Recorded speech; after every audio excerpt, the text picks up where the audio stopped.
இந்த கதை அந்தேர் கிராமத்தை சேர்ந்த ஃபேமஸான தலைவரை பத்தினது. அதாவது அந்த ஊர் தலைவர் இரவு ராணி தேவியை பத்தினது. அந்த மொத்த அந்தேர் கிராமத்தையும் அன்பால மனசார நேசிக்கும் தலைவி. தன்னோட கிராமத்து வாசிகள் மேல அவங்களோட அன்பும் நேசிப்பும் ரொம்பவும் உண்மையானது. ஆனா இரவு ராணி தேவி அம்மாவுக்கு சின்ன வயசுல இருந்தே ஒரு வித்தியாசமான வியாதி. அது என்னன்னா ராத்திரி சமயத்துல அவங்களுக்கு கண் பார்வை மங்கிடும். அதனால அவங்களால இரவுல எதையுமே பார்க்க முடியாது.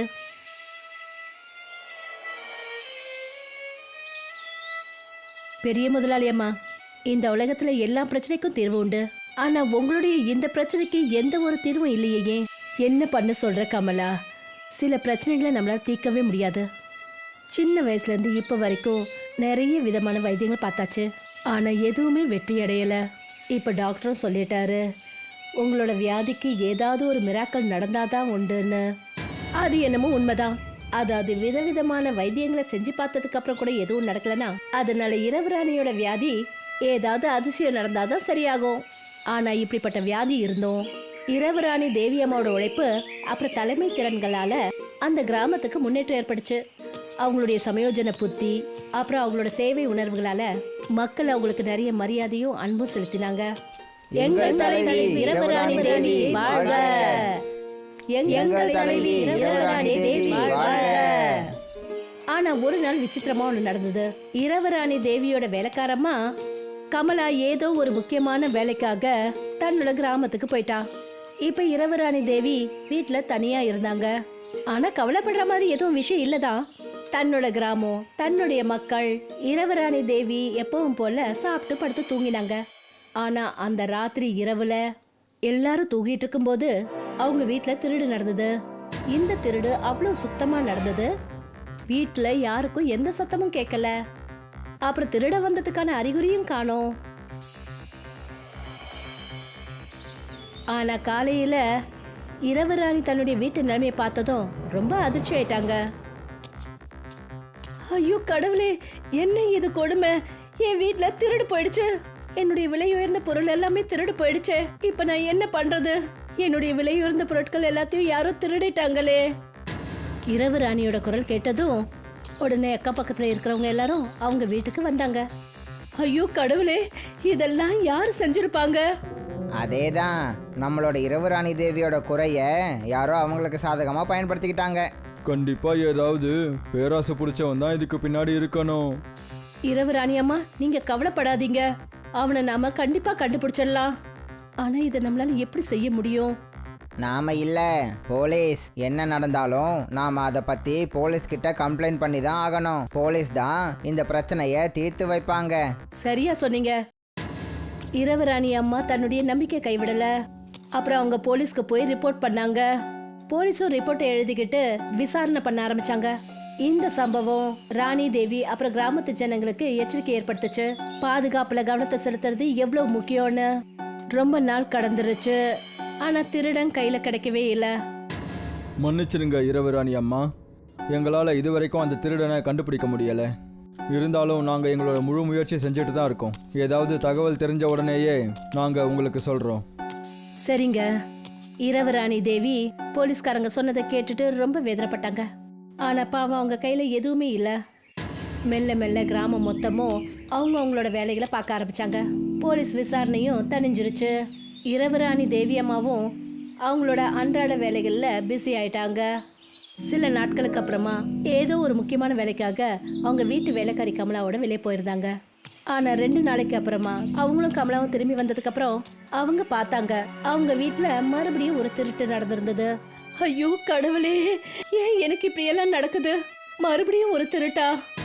முதலாளி அம்மா, இங்க பாருங்க, கொஞ்சம் பொறுமையா இருங்க. எப்படி என்னால பொறுமையா இருக்க முடியும் கமலா? உன் கண்ணால நீயே பாக்குறதானே? திருட என் பணம் மொத்தத்தையும் திருடி எடுத்துட்டு போயிட்டான். நாம உடனே இதை போலீஸ்க்கு சொல்லி ஆகணும்.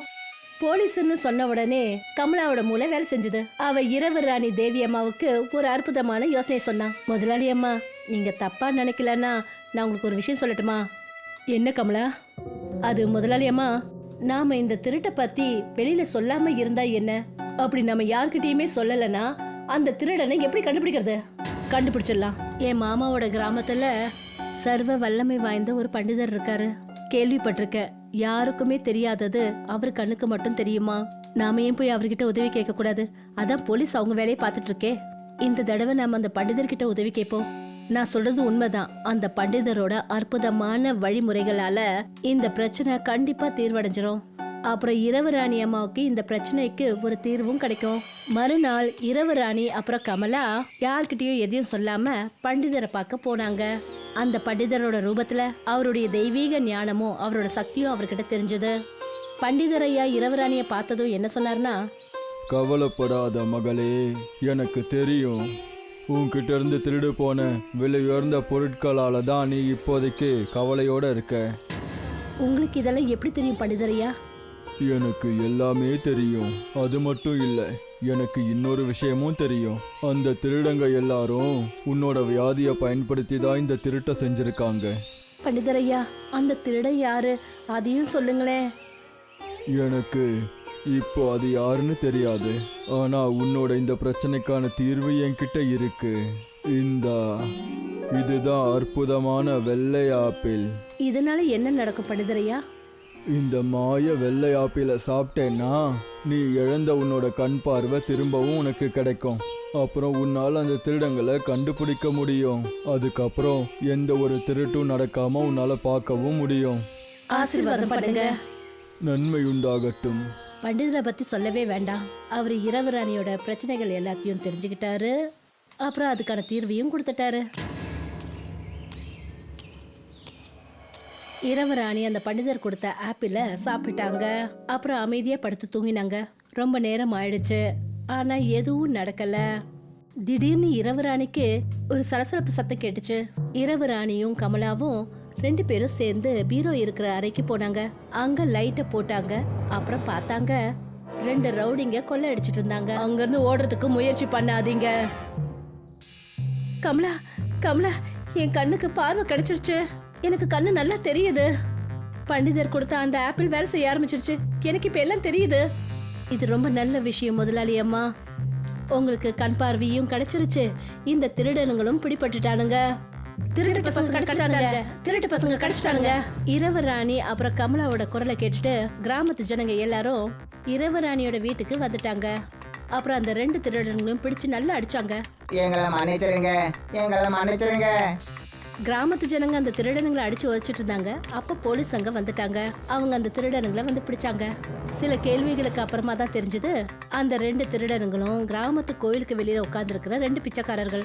அவங்க கொஞ்ச நாளைக்கு முன்னாடி தான் யாரோ பேசிட்டு இருந்ததை கேட்டிருக்காங்க. அதாவது இரவு ராணிக்கு ராத்திரில கண்ணு தெரியாதுன்னு. அதனால கட்டாயத்தின் பேர்ல அந்த 2 திருடன்களும் இரவு ராணியோட வீட்டுல திருடி இருக்கிறாங்க. அது என்னமோ உண்மைதான். எந்த ஒரு வழியும் இல்லாதவங்க தெரியாதவங்களுக்கு தப்பான வேலையை செய்ய